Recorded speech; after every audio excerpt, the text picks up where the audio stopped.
Thank you so much. And yeah, we've got probably a very hard job doing this right in the middle of the awards. So we'll try and keep it super short and get right to the point, yeah?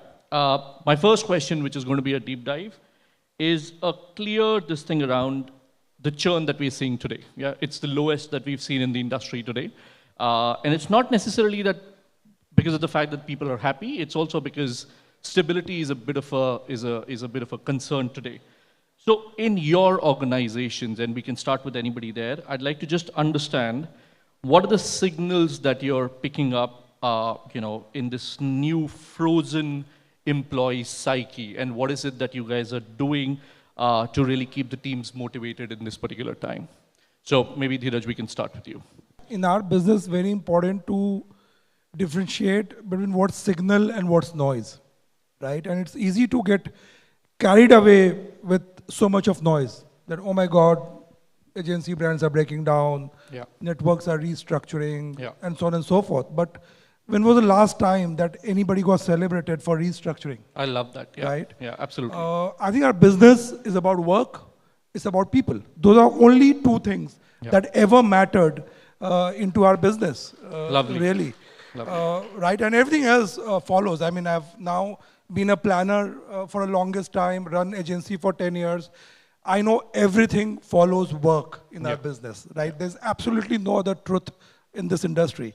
So our way on people motivation is create the playground for them to do the best work, to work with clients, build that confidence, partnership, sometimes be harsh on them, to push through great work.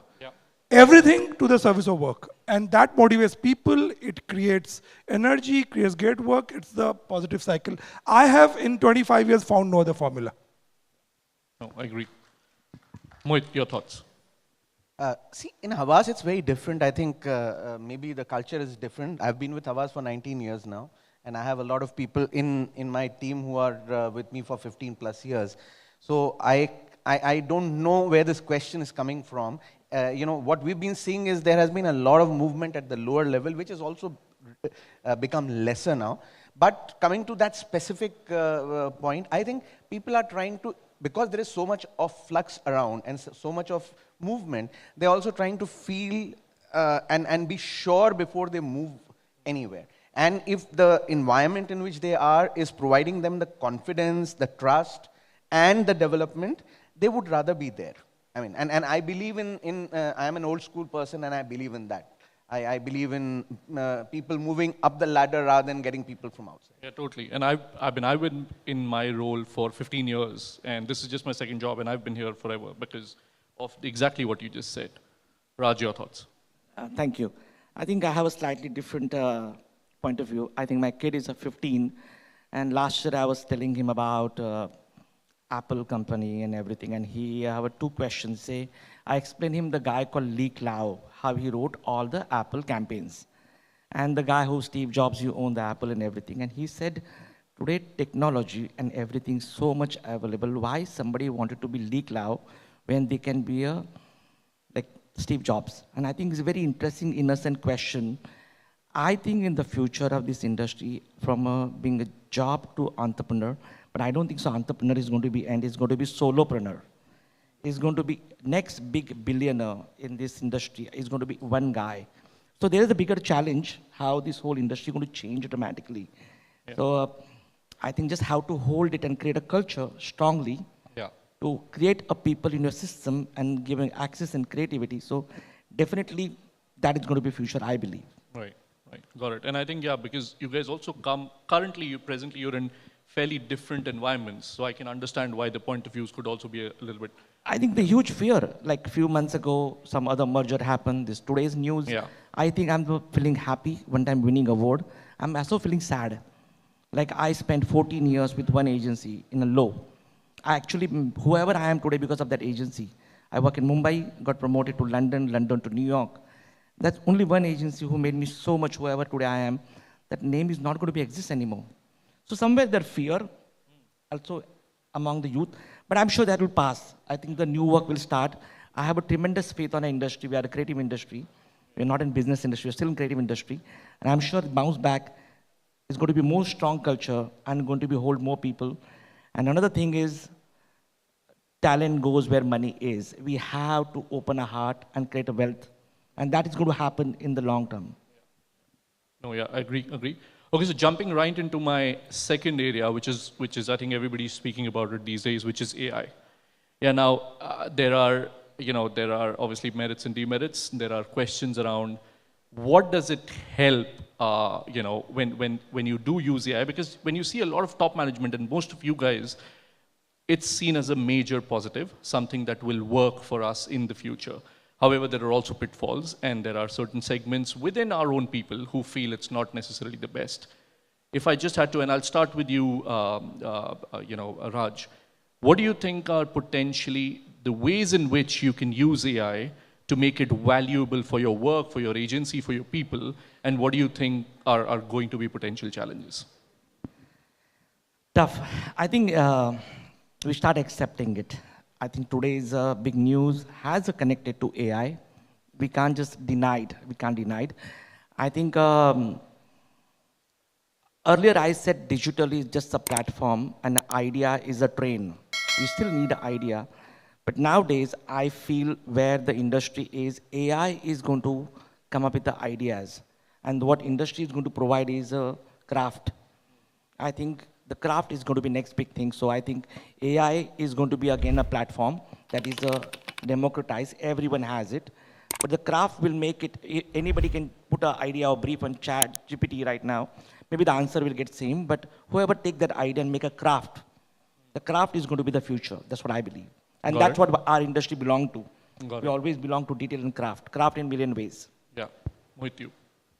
In my view, and at Havas, we feel that AI is an enabler. It will always enable you to do something better. However, it can never replace you. You know, even if you get an AI, even if you get an idea from AI, it's your relationship and your connect with the client that's going to actually sell that idea to the client. And that is not going anywhere. The human connect, the relationship, the trust, that's not something that AI can do.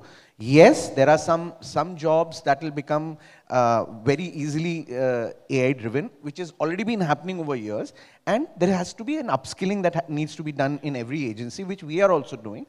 And as long as we are doing that and we ensure that people understand AI, because right now people don't even understand AI, it's being talked about. It's like digital 10 years back, the way everybody used to talk about digital, and the actual investment in digital used to be just about 10%, not the reality of today. So AI is also being talked about a lot. Yes, it is being used. I think we need to understand fundamentally, everybody has to be trained in it, and it becomes a fabulous enabler.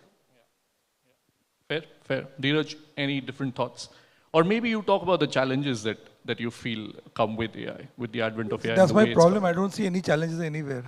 But we are loving AI. I mean, we're loving AI. In fact, we just came back from a pitch about 4 hours ago, and our teams played 6 videos. We were presenting for a music streaming brand. I'm okay to share that as well. Right? We presented 6 videos, all in music, right? Written by humans, sung by AI. And 6 years ago, I pitched to another music streaming brand where we'd enter the room with guitar and people singing. So in 6 years, that's the distance we've traveled. Same energy, similar talent, great. So AI we are using mid to mid, not end to end. So there's human, there's AI, and there's human. That's our strategy on AI. We are not expecting AI to do everything for us. So people are required for sure. We're convinced about it. That's the model which is working for us. I feel this whole idea of AI generated music, content, video, everybody will get there. That's table stake. That's like what Photoshop is today. The real use for AI in a country like India is solving for problems of 1 billion people. Right? How do you take, for example, a cooperative model, turn that into an AI platform so that millions of startups can use that? Right? That's where AI is a real game changer. Those are some of the projects that we are running. Yeah. But we are loving it. There are no Yeah. challenges. Yeah. And Absolutely. you're using it to do different things, newer things that we've potentially not done. every day we're getting, I mean, our presentation looking sexy. Yeah. When we are presenting to clients on storyboards, Yeah. they are as good as film. They're saying, let's run this. We're saying, no, let's shoot it. Right? But I think that everybody will reach. That won't be a differentiator. Yeah. There'll be a table Yeah. stick. Yeah. It's how you use it, essentially. Yeah. Perfect. Perfect. I'm going to get into rapid fire. I love this panel. I'm going to get into rapid fire. We're not going to hold you guys to the awards, which are obviously the highlight here. But quickly, starting with you, Mohit. AI first or people first? Where does the real competitive edge lie today? People first, and as I said, enabled by AI. Okay. What about you, Dheeraj? Everybody's going to be answering. See, as I these. said, people, AI people, right? People. It's, Lovely. It's not either or. What about you? I think I agree with them. Okay. All people. Lovely. So yes, everybody's good and safe here. For sure. Yeah. Big network stability or indie agility? The indie agility or big network stability? Today is that question is matter. Yeah. Maybe tomorrow won't matter. Yeah. I think it's a future. There's a time where I start my career, the agency called Ulka. There's a time called agency called Trikaya, and then agency called Ambience. So all those agencies, when I start my career, and then big network came and they bought those agencies and they turn and now again going to start again. One of those indie agencies are going to be take over eventually, some other name or some shit like that, and it's going to be turned. So it's a cycle. It's just a wave. It's going to come and go. So don't worry about it. This is just a normal routine, and I'm sure if the only I expect from the industry today, I think get the fear out of this shit from the young people to come to this business. I think that's the only fear I have. People get scared that I have a job today, I don't have a job today. Do I will get money or not money? I have to tell one funny small story. I was 8 years ago when I went to the governor body of IIM, and I have no idea what IIMK is. I went to the body. The first year, one girl came and say, I'm looking a job in ad agency. And I said, okay, I have no idea how normally IIM people get paid. So I said, come, I will meet you. And I met her and asked her what salary you wanted. And she says she wants 35. I asked my HR person, she said, we can only pay 25. After 3 months, I realized she was talking about 35 lakh and I was talking about 25,000. And that day I realized it. I think, where is the IIM people coming to our industry?